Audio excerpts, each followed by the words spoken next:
दूसरे चरण की जिन 5 सीटों पर शुक्रवार को चुनाव हो रहा है, उनमें से ज़्यादातर सीमांचल की हैं।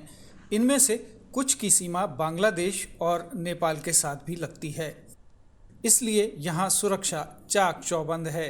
अंतर्राष्ट्रीय और दूसरे ज़िलों से लगने वाली सीमाएं मतदान के 24 घंटे पूर्व ही सील कर दी जाएंगी।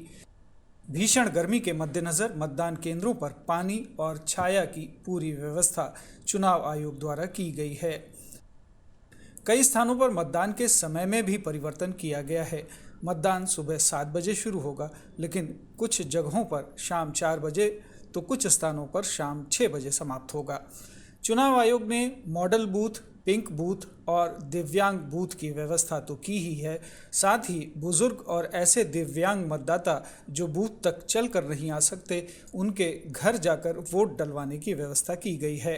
आपके पास अगर मतदाता पहचान पत्र नहीं है तो इसके लिए चुनाव आयोग ने आधार कार्ड, ड्राइविंग लाइसेंस, पासबुक और पैन कार्ड सहित 12 विकल्प दिए हैं।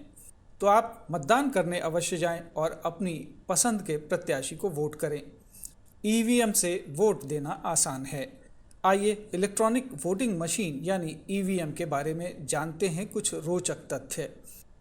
ईवीएम का उपयोग पहली बार 1982 में दक्षिणी राज्य केरल के पारूर विधानसभा क्षेत्र में किया गया था।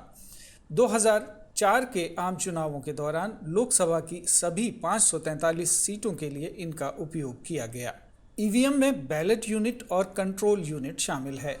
प्रणाली को और अधिक पारदर्शी बनाने के लिए voter verifiable paper audit trail या वीवीपैट की शुरुआत की गई। इसका उपयोग 2019 के आम चुनावों के दौरान सभी लोकसभा निर्वाचन क्षेत्रों में किया गया था। आइए जानते हैं ईवीएम वीवीपैट कैसे काम करता है। लोग बैलेट यूनिट पर अपनी पसंद के उम्मीदवार के नाम और चुनाव चिन्ह के आगे बटन दबाकर अपना वोट डालते हैं। उम्मीदवारों का विवरण दिखाने वाली एक पेपर स्लिप निकलती है और वीवीपैट की पारदर्शी विंडो के माध्यम से लगभग 7 सेकंड तक दिखाई देती है। ईसीआई द्वारा निर्मित ईवीएम अधिकतम 2000 वोट रिकॉर्ड कर सकती है। ईवीएम दक्षता को बेहतर ढंग से समझने के लिए ये देखना महत्वपूर्ण है कि आम चुनावों में पहले उपयोग किए जाने वाले कागजी मतपत्रों की तुलना में इनका प्रदर्शन कैसा है। चूँकि मतदान एक बटन दबाकर किया जाता है, इसलिए पेपर बैलेट प्रणाली के विपरीत कोई भी वोट अमान्य नहीं होता है। मतपत्रों और मतपेटिकाओं के इस्तेमाल में जहां बूथ कैप्चरिंग की कोशिश और मतपेटियों में फर्जी वोट भरे जाने की घटनाएं अक्सर होती थीं, इसमें यह संभावना नहीं है। एक मतदाता केवल एक बार बटन दबा सकता है। उसके बाद मतदान अधिकारी कंट्रोल यूनिट से जब तक बैलेट यूनिट को दोबारा सक्रिय नहीं करता, वोट दर्ज नहीं हो सकता है।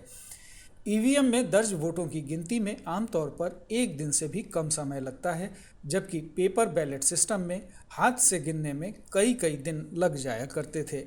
तो आप भी इस विश्वास के साथ वोट दीजिए कि आपका वोट सुरक्षित रहेगा और आपके मनपसंद प्रत्याशी को ही जाएगा। दूसरे चरण की सारी तैयारियां पूरी हो चुकी हैं और सभी योग्य मतदाताओं से अपेक्षा है कि वे देश के सच्चे नागरिक होने की जिम्मेदारी निभाएं और वोट करें। ब्यूरो रिपोर्ट, दूरदर्शन समाचार, पटना।